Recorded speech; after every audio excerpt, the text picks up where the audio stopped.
Now, this black opal was sent to me a long time ago by Opals Galore. It had already been windowed a bit in the way that we see some of these cuts on it. And whoever was cutting on it was using something super aggressive to go through it. They exposed a tiny bit of color on this side where there's a bunch of matrix and bentonite clay embedded in some recessed air pockets. I'm not sure how much fire there's going to be in this. They definitely went around all of the outsides of it with whatever grit they were using, which by looking at this, it looks like it was an 80 grit hard burr or wheel. I can see a little line of color, little dots of color on this side, but I don't really see a bunch of color bars in any way, shape, or form. So I think I'm going to start where they left off, and I think I'm going to go around the edges a little bit and see if I can see some color bars, because that'll give me a better idea of what's going on with it. Now, maybe I should just go from the top where we see a little bit of color, yet with the amount of color that's on it and with these pock marks, that could really just sort of disappear on me real fast.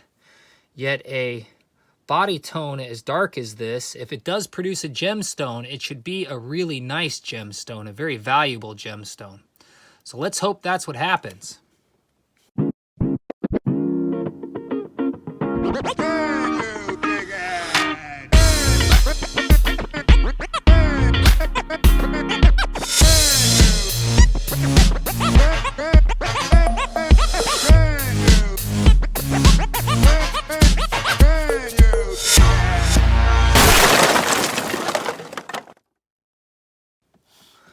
This burr I have right here is a 325 to 400, but I think it might have been mislabeled, or I might have switched it around, because I have a feeling that this is actually a 220 to 270. That's my feeling. I could be wrong, but we're going to start on the side of this stone that doesn't have a bunch of color showing up, because we do have some color showing on the edges over here. And this stone has been windowed by probably Opals Galore, the people that sent it to me before they did send it to me. Now, just them giving me a stone like this that could have a potentially very expensive opal in it is super cool. There's no complaining to be had when somebody sends you something with this body tone that has any sort of color showing in it at all. Although they had definitely windowed it around the whole thing looking for a nice color bar, which they really didn't find. There's definitely not a color bar that they saw that I don't. They did expose a little bit of color, and they sent it to me even after they'd exposed some color in it. You can see that edge they carved down there. They didn't really... Well, I'm not going to worry about what they did. I'm going to do what I can to see about bringing some stuff out of it. Whoa. Is what I'm seeing real? I think I'm seeing a small bit of red on the edge.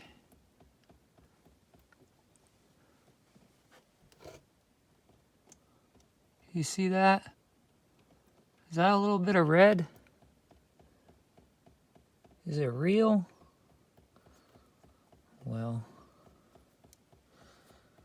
that makes me want to be even more careful and maybe leave some of this body on it. Maybe we should go from the other side that hasn't been exposed yet. If this ends up carving an amazing stone, I have a lot to be thankful for. And one thing I've learned is I don't want to work too fast, because I broke an opal earlier today working on it. I was working on this beauty right here. And you can see it has a nice polish. It's not finished, but it was a little bit bigger, and I let the side of my tool... Oh wow, I'm zoomed in way too much.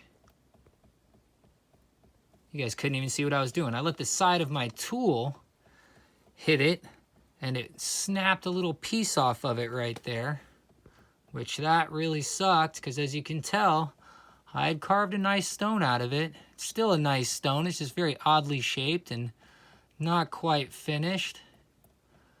But it was a very thin color bar on it, and I was able to get the color bar to expose, you know, almost the whole thing. It runs at different depths and had a lot of sand in it. And it is a black. It's just not a total black, like this one has some major black in it. Still a nice opal though. Now the thing that gives me hope, oh, I'm still too low, aren't I? Let me tilt the camera.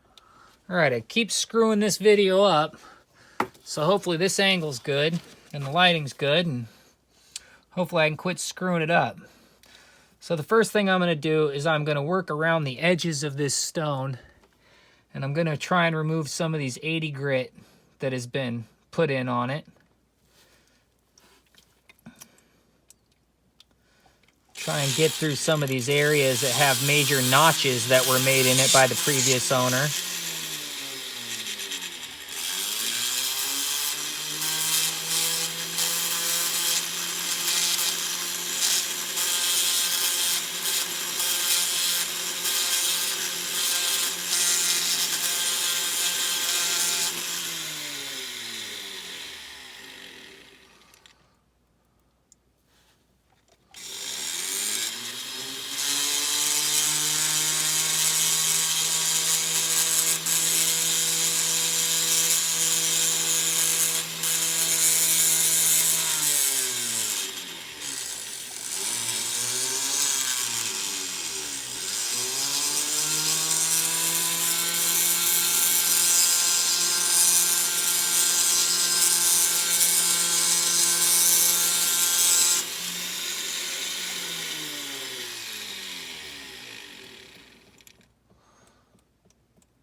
No color bars are screaming out, but there's color in the stone, so I'm really hopeful.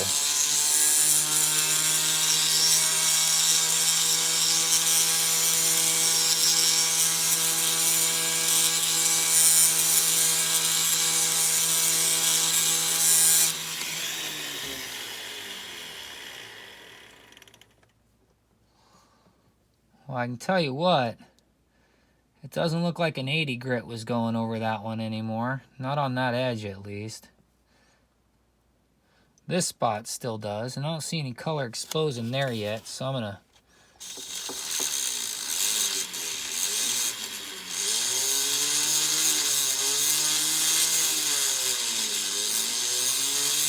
smooth it out a little bit.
Oh, this is where that red started to appear, isn't it? Oh, I don't want to mess that up.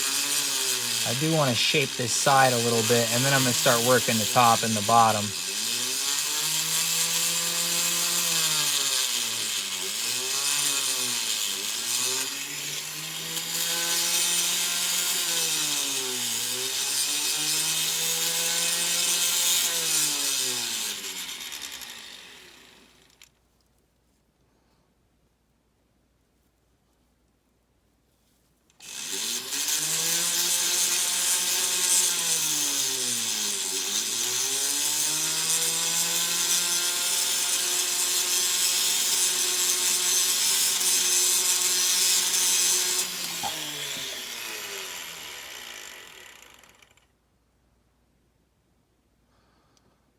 All right.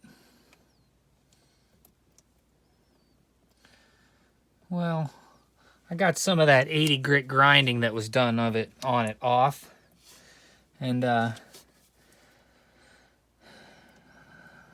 could work this back side, see what starts to appear. It's still got a bunch of 80 grit grinding on it. Or I could go to the color side. I think I'm going to try and take some of this back side off and clean it up a little bit. See if some color starts to appear on this side.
Whoopsie.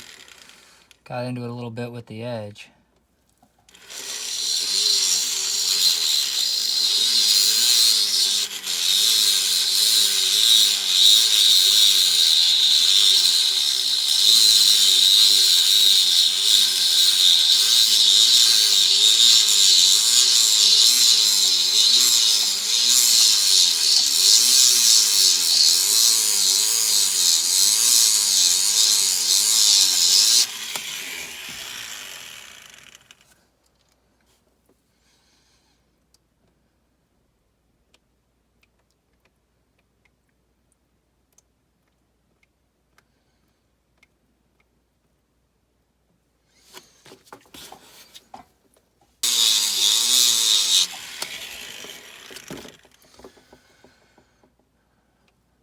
My arms start to get fatigued, and so does my hand, although, oh my goodness, people.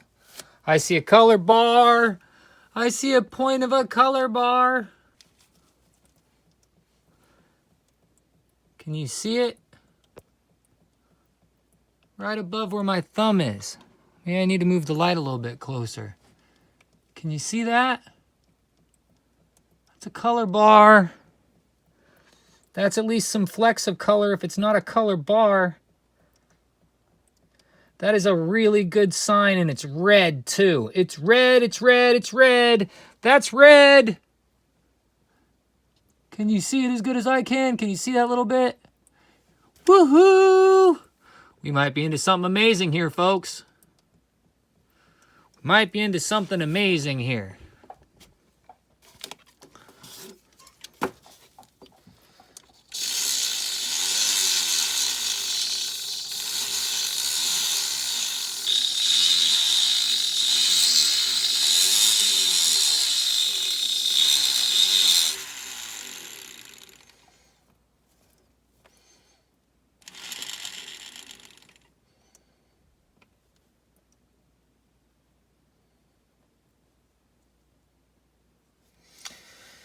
Yeah, it's in the same area where that other green is.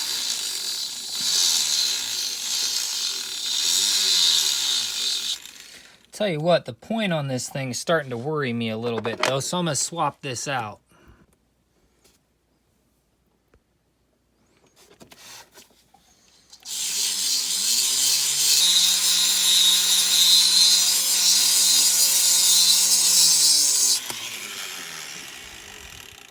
Now the reason I'm not working like one section at a time is because I don't want to create too much heat.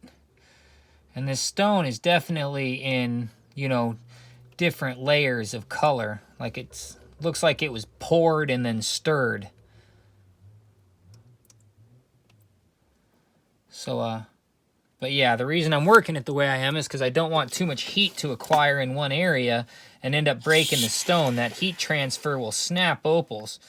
That's why in that Uncut Gems video, I said opals aren't, you know, they're very heat sensitive because their makeup is silica glass, basically. And glass can't handle the heat transfer. Although as far as opals go, Lightning Ridge has the hardest opals in the world. Like, they are more like a stone than any other opals I've ever touched, because cutting an Ethiopian opal is like cutting through butter, whereas cutting a Lightning Ridge opal in comparison to butter is like cutting through plastic.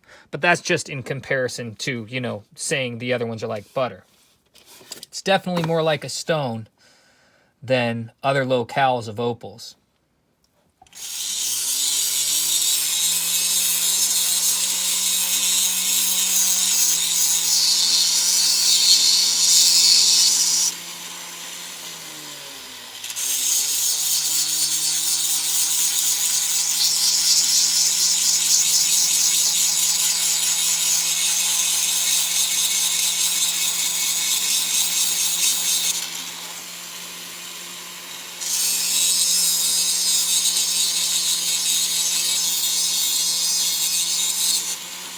Look at that black. That black in there, that's a true N1 on that section right there. Like, that's really black.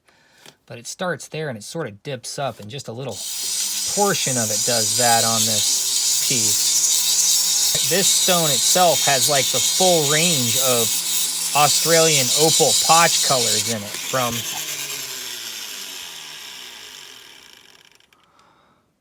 from really, really white to gray to a bluish to a blue-black to a pitch black. This stone definitely goes through the full range of body tones, is what they're called. And I don't want the full range of body tones. I want it to be this big with multiple colors in it and that N1 color black. Like, that would be a stone worth hundreds of thousands of dollars. Do I think I'm going to get that? No, I don't think that's going to happen. But it's nice to dream.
I've gone through a lot of this stone, and I've obviously made my marks on it. Look at those grooves I have in it. But I'm not to the color yet, the color I can see on the side. Still have a little ways to go to make it there.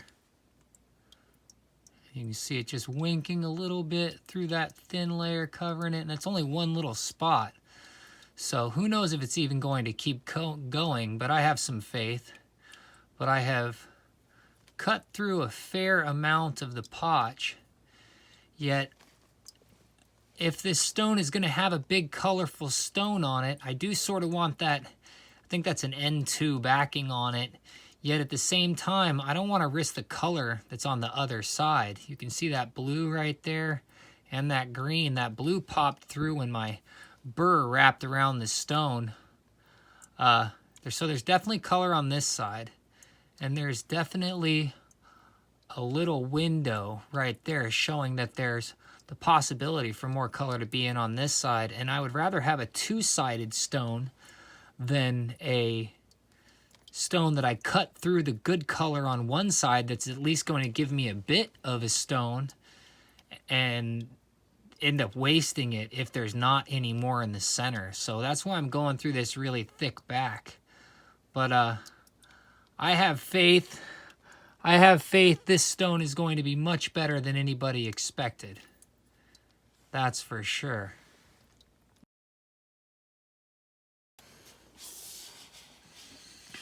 Well, I've definitely thinned the whole stone out. It's thicker on this section where the color is peeking through on that tiny little window on the side. And that's also the side where the color is already showing up. You can see the blue and the green right there. And I haven't wanted to thin it out any thinner than this back side is. You can see how thin that corner is right there. That's as thin as I want to get the stone at its maximum thinness. Yet I really want to start having some color peek out where my little peak of red is. And I'm almost on that edge. I'm almost to where the color starts to show up on that one little section. Now, I don't want to edge it anymore because I've already got color that shows up on this edge. And I don't want to ruin that by chasing the color bar that might be in there. Of course, it might just be that little triangle that I see right there. Yet this is the thickest part of the stone. From about there to there, that triangle of the stone is thicker than everything else. So I just want to get the stone to start peeking out like that piece does on this back side, and hopefully I'll start having some color peek out. And then when I do that, I'm going to stop and I'm going to move to a different grit. But we definitely have a black opal, a colorful black opal. We're definitely going to have a black opal with some color in it, for sure. Make sure you come back for part 2 of this series to find out, is it crud or is it a stud? Don't forget to leave a comment below and share this video if you really enjoyed it. I love you for watching, and I'll see you soon.